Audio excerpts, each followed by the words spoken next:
From the Ticats Audio Network, this is Ticats Today with Brayden Neville. Hello and welcome to another episode of Ticats Today here on the Ticats Audio Network for this Friday, August the 4th, 2023. Friday, everyone's favorite day of the week, and now just 1 day away. Tomorrow night is the Ticats Alouettes matchup, and we will have all your coverage right here on the Ticats Audio Network. Bubba O'Neill and Andy Fantuz will have your pregame, half-game, and post-game shows. And, of course, who could forget RJ Broadhead and Luke Tasker will have all your coverage during the game. Now, the Ticats completed their walkthrough today as they prepare for that matchup. On today's show, we will hear from Coach O, Terry Godwin, and I will be speaking with former Ticat Brian Simmons to discuss this big upcoming matchup in the Hammer tomorrow night. But first, let's get to some news around the team. The Ticats released their depth chart today, and it's virtually the same as what we've been seeing the last few weeks, except obviously one major change, of course, and that's Taylor Powell will be your starter for tomorrow night's matchup after Bo Levi Mitchell suffered that injury last week on the final play of the game. Powell's ready. He's ready for the challenge, making it clear it's just another game for him, making that very clear, actually, in press conferences and interviews throughout the week. On the other side of the ball, on the Montreal Alouettes roster, there is a big question mark. That's star receiver Austin Mack.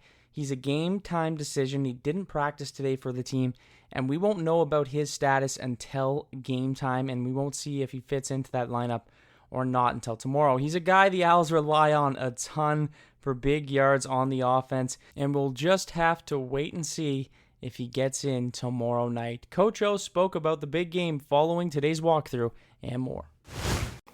Yeah, I know I say this, but I just been very impressed with the staff and the players. They're locked in, ready to go. I think the only thing left is to play the game. I know every game is important, but just when you're so close to a team in the standings, you're heading into a bye week, just how important is this game? It's the next game. You know what I'm going to say. And it's the truth because, yeah, if there's other ramifications, do we know it's a divisional game? Do we know we have the same amount of points in the standing? Those sorts of things, absolutely. But that wouldn't make us change our play calling, play harder. I would hope not. Those sorts of things, right? It's still the process. And that's about getting better, and we're slowly, we're getting better. And so this is important because it is the next game on the schedule, and we need to get better. And just what have you seen from Taylor now, his second week around of being that starting guy and getting ready here? I was asked this the other day, and to be honest with you, I haven't seen any change, to be honest with you. I think, obviously, he gains another game of experience, so this won't be, the Toronto Argonauts out there or anything like that. It's just he has that experience now. He's had a second prep week of when you're the person ready to go. So he'd be the better one to ask. We just want him to make his plays, go through his progression reads, and, when the opportunity presents itself, make that play. That was Coach O. Now Terry Godwin will look to continue his solid play in this game and spoke about the importance this game has on the East standings. All right, Terry. First quarter touchdowns, very important. How does this offense get off to a hot start here and not unlike the last game against Montreal, get some touchdowns early? I mean, like I said in every interview, we just got to come out clicking on all cylinders. And it sounds like a broken radio because I've said it numerous times, but I feel like this week, this is where we started and this is where we learn from our mistakes in the past, and this is where we come out starting fast. And how has it been being around Taylor and just seeing him run that offense throughout the week during practice?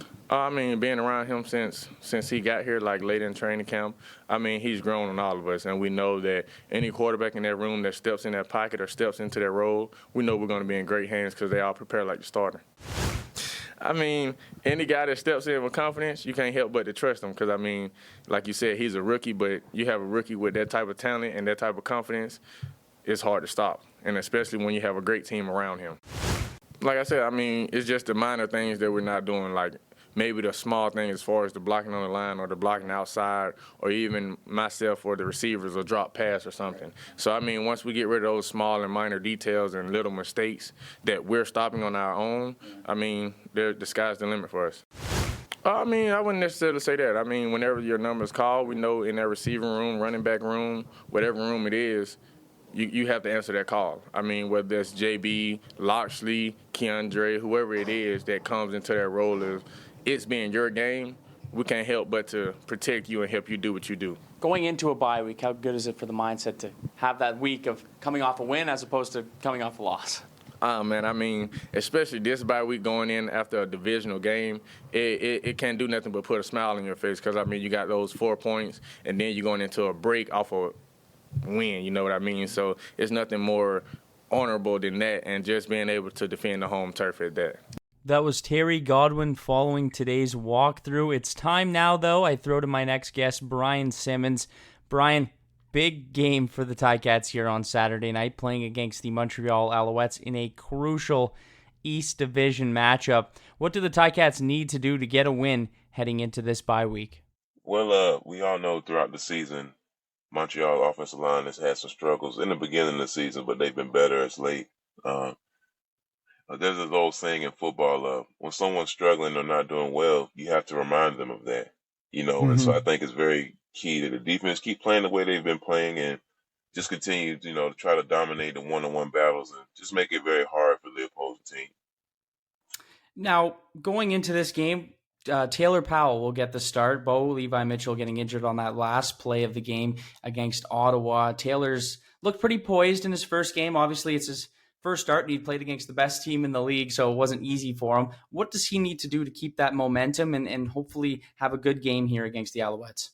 I think, in his game that we lost to Toronto, I think he did okay, and I think he should have some confidence going into this. I've been here before, I've done this, and like I said before, more games are lost than won. So just try to go out there and try not to put your team in bad position.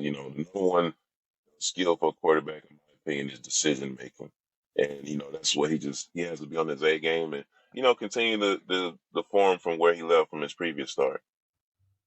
Now, Cody Fajardo will be the quarterback on the other side for Montreal. He did pretty well against the Ticats in their first appearance with over 350 yards, I believe, and 2 touchdown passes, no interceptions. How do they get in the head of this QB early and get him off his game? The same way you get in the head of any QB. You got to put pressure on them, give them different looks. You can't let the guy sit back there reading novels or the morning newspaper. Like, you got to let him know that he has to make a choice quick. I'm going to be here. We're going to be in your face all day. When a quarterback is uncomfortable, it's comfortable.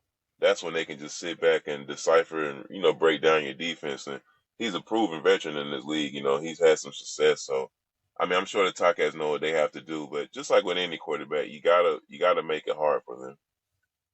Now, the Ticats defense seemed to be all over Dustin Crum last week and getting sack after sack. What did you see from them in that game that was maybe the reason why they were able to get so much pressure on that QB, and how did they do that here Saturday? In my opinion, what I saw, Brayden, was an effort.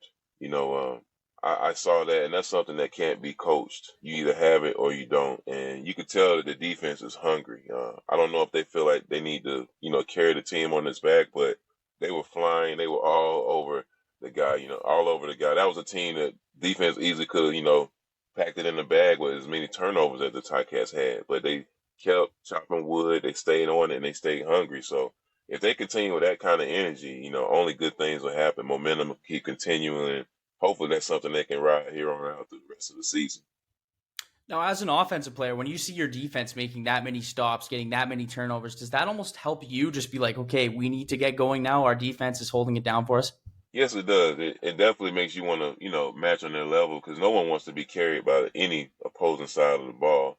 But at the same time, it also gives you the confidence to know, okay, we did have a turnover here, but, we have a defense that's going to, if not allow anything, maybe 3 points out of this. So, it's just different, and it's a different mindset when you have a defense that's has your back in that way. Now, Kai Loxley is a guy that's it's almost like a phenomenon. This guy is a quarterback. He's a receiver. He does it all. You saw him in that last game. He gets a 75-yard touchdown pass. Have you ever seen a guy who plays quarterback at the beginning of the season make such an impact as a receiver? Not in this league. The only quarterback I can think of, I don't know if you remember Antoine Randall L. He was a Yep. very, I had a chance to watch him play even when he was in university, and very versatile. But there's not many guys who can do that way at the pro level. So, a very talented player. And it's just crazy to see what he can do. Do you think you see this guy after? I mean, he had a great game last week. Do you think they use him again, maybe a little bit more in this one? Yeah, I mean, I would like to think so, and if not, even if it's just a decoy. Because one thing about Mm-hmm. guys watching film, they see that kind of play. I guarantee you, like, okay, let's pay attention to this guy. So even if he doesn't make an impact by actually catching the ball, his presence can make an impact.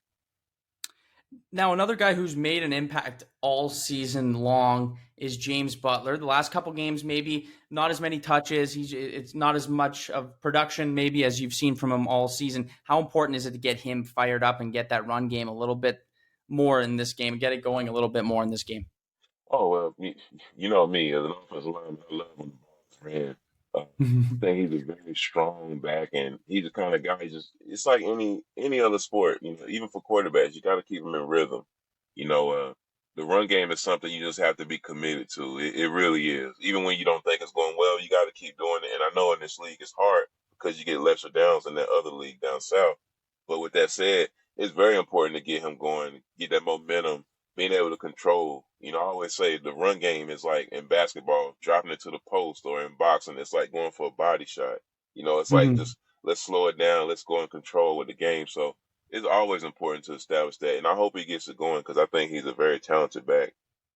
I feel like JB is one of the best running backs in the league, and it's a guy you always want to see fired up. And I know JB himself wants to get going here and wants to continue these big games. Now, this upcoming matchup, you're heading into a bye week. How much on your mindset is it when you have a loss after you have a week, to think about a loss, or do you have a week to think about a win? Obviously, you want to think about the win, but just how important is it to get the victory going into a bye week? Oh, it's very important, Brandon, because that bye week is. I mean, for me, that always made or break my bye week. If I won going into bye week, it's like you really get to enjoy that time off.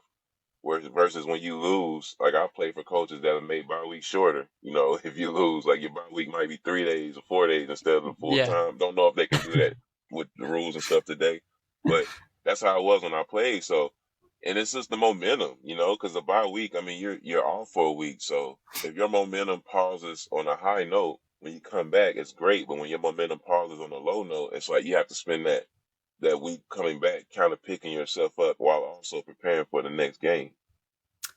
Now, in your experience during a bye week, I know I'm looking ahead to the future here, but in a bye week, what were you doing? Like, you obviously you're training, but what are you doing? Are you doing like just stuff with the family? Are you kind of keeping your mind off football, or are you thinking about football the whole time? Honestly, for me, my first few years, my bye week, I really would spend them like doing still football things, watching film, and keeping my mind in the game, all times. It was kind of sickening, bro. But you have tunnel vision with this sport. But and during the later years of my career, I would actually go places, take some time off, and I realized like having a break from the game, it kind of energized me and made me want to come back even hungrier. So I mean, Mhm. different players have different things. Some guys will stay here and be in the facility every day. Then you have other guys that might go to Cancun. So it's all different personalities. I know which kind of guy I would be. I think I'd be the Cancun guy myself, but I mean that's probably why I'm not a professional athlete. Now, it's a big game. It means a lot in this East Division. Just how much does this game mean to be able to go to second in the East heading into that bye week? Well, yeah, I mean, we know the playoffs don't start anytime soon. But if they did, this game would matter because you have a seat, you have a home playoff game you'll host, so Mhm. it's very important to get these seeds because if you get the number one seed, it's just you're set up for success. It's not guaranteed, but you're set up for success. But the playoffs are long gone, so I mean, a long away from here. So what I will say is, it is very important for them to get this win. Hey, Montreal got a better chance than them last time, and this time let's even the stakes. So Mhm. I definitely think going into the bye week with a win, it's a better taste, and then they come back. They have Edmonton, I believe, too. Another game I think they could Yeah. win. So this is a chance to really establish that momentum. Now, one question I forgot to mention or forgot to ask you. There's two receivers on this Alouettes team that are currently in the top 5 in receiving. You have Keon Julian Grant and Austin Mack. And then in that previous game between the two teams, Grant gets 94 yards receiving. Austin Mack gets 81 yards receiving. Should they be putting a little extra coverage on these two guys? Like maybe a little double team maybe on one of them at a time? Or what do you think maybe they should do here to contain this double-headed monster they have at the receiving core? Honestly, I think at the beginning of the game, they should just play base and kind of figure out and see what's going on, because you don't want to pay so much attention to that and then let the run game get going. Because one thing about Montreal, they will run the ball on you, and you don't want them to control. But I'll mix it up. Yeah, obviously, give them something else to look at. Don't give them the same look. But I kind of feel like the first few, snaps, a series of the game, kind of people will be filling each other out to see what your game plan is for the day. Oh, well, Brian, it's going to be an exciting game. Hopefully a better result than the last time these two teams played. It's always a pleasure having you on the show, and we'll see you on Saturday night at the game. All right, Brayden. Take care, man. See you then.